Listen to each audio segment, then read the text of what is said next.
So how to be a good conversationalist with Dr. Lillian Glass. She gives us 3 steps: how to start a conversation, how to keep it going, and how to end it. So starting a conversation can be so easy with using a icebreaker, which means giving a lot of compliment, talking about news, and also being positive. Do not starting to talk about something negative with any people that you don't know.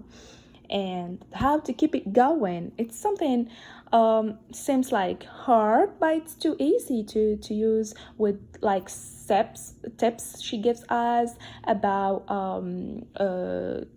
keeping the conversation going. First, we need to ask a lot of questions, and asking question, it's not in general, but it needs to be a question from last thing the speaker tells us, and also describe. Those could be or would be accompanied with facial contact, and we need to be enthusiastic, to be flexible, and do not interrupt when the speaker is talking. We need to wait until he finish his idea, then we can ask a question or add something more. So how to end the conversation? Sometimes we need to end the conversation, but we need to be soft and smooth. Do not just break or the conversation for one time and end it. We need to break smoothly and softly the eye contact, and also using the transition words like well, and given like a small or simple quick recap can be a good things to start to finish our conversation. So this is something that I really did and learned well when I went to do my project about Millennium Park. Was a project that we had to visit the park, visit the place, talk to a stranger, and also prepare like an interview with people. I already posted on my blog a video about this project, so you can just visit it and check it. And also about my experience, I started to feel like it's hard to start to talk about and to talk to a stranger, but believe me, it's something too easy, and you can just give a lot of compliment. That's what I did. And also people here like to receive and give compliment to each others. It can start a small talk or being so good and trying to have a direct contact with people.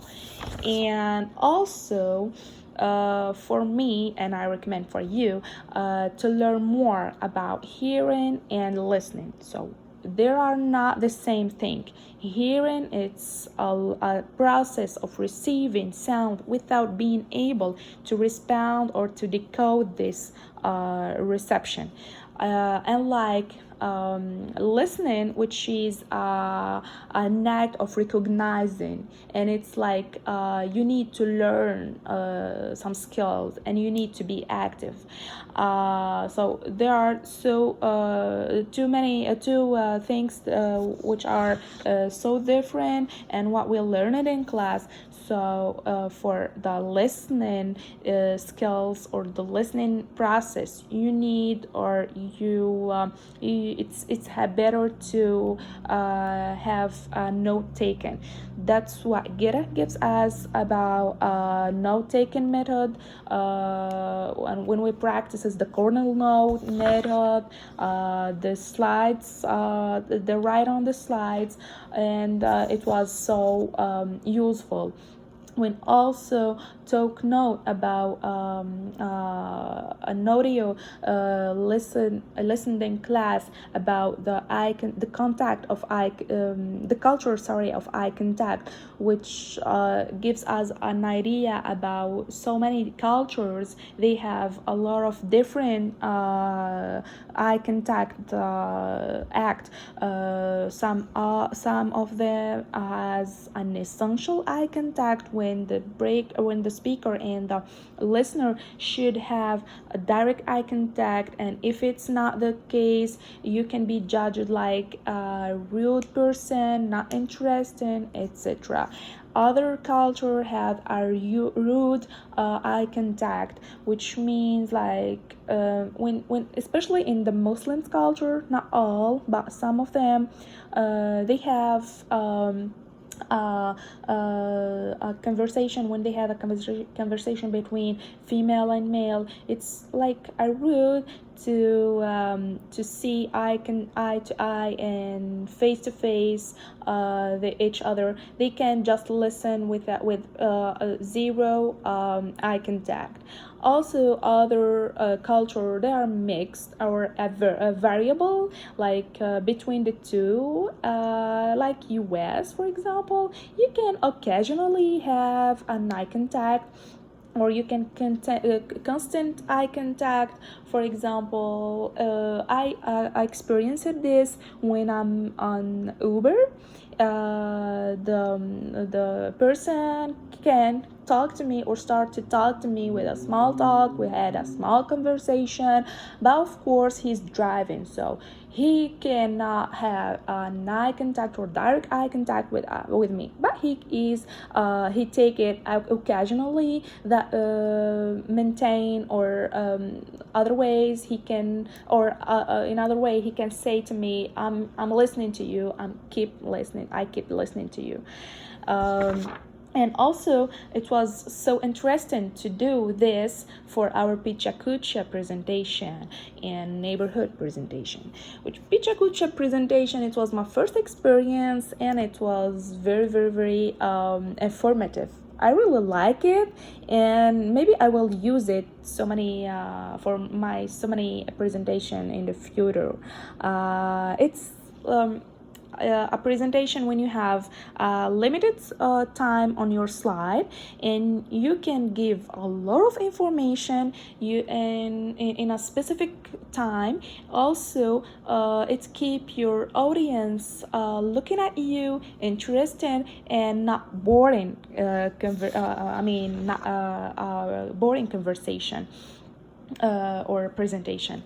And also, our neighborhood presentation was a very, very good experience when we started to present in front of one-on-one class. And I feel I really, really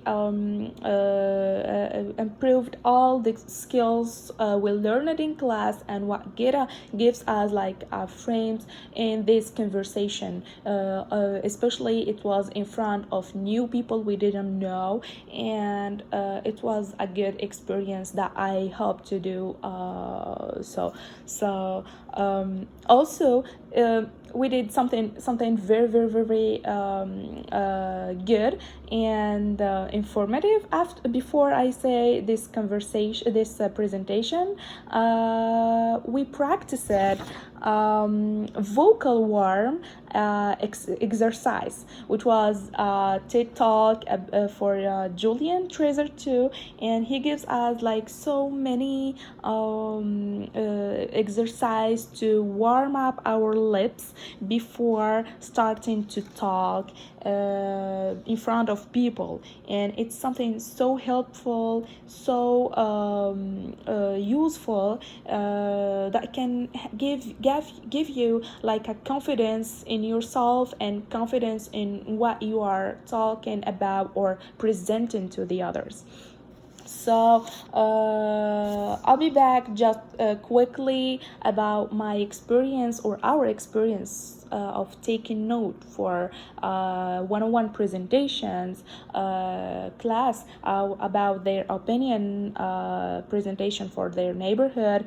It was a very good present experience, I mean, and it's like using your listening skills, taking notes, and we also I felt like I will today I'm able to listen to native people and understand carefully and well what they are saying to me. It wasn't the case when I just came. When people started to talk, and especially native people, I was enabled to hear or to listen what or to understand what they are talking about, because it was something they talk quickly, and also the listening skills weren't like so improved for me. So today I judge myself. I can listen well, I can order my coffee easily and also I can ask people, I can start a small talk. So before I feel like the first few weeks when I'm in train or bus, like somebody went to start like a small talk to me, I killed the conversation and I can't keep listen to him, or I was unable to speak to him. But today I'm proud of myself because I start the small conversation and I give people a compliment, and I judge myself, I challenge myself on doing this. And also something what I never did, it's listening to the radio in English. So when Gita push us to do it, and especially with Curiosity, I really appreciate this and I love this broadcast because it's something informative. It's something took from our daily life, and it gives us information about the city. You can listen carefully, you can understand, and I can understand today what they said on Curiosity, and I think I'm able to call them someday and also participate on this broadcast. I will be paired.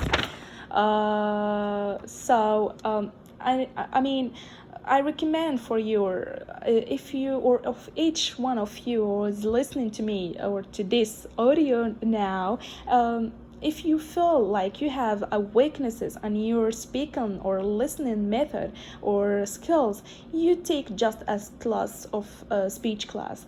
I recommend this because it's something that can give you quickly can give you you can see quickly the difference, and it can give you confident on yourself, because we live to listen. So we don't need to lose, or we should not lose our listening. So I hope you are enjoying my audio and my experience, and I will give you more experience soon, especially about Curiosity, if I had the opportunity to participate on it.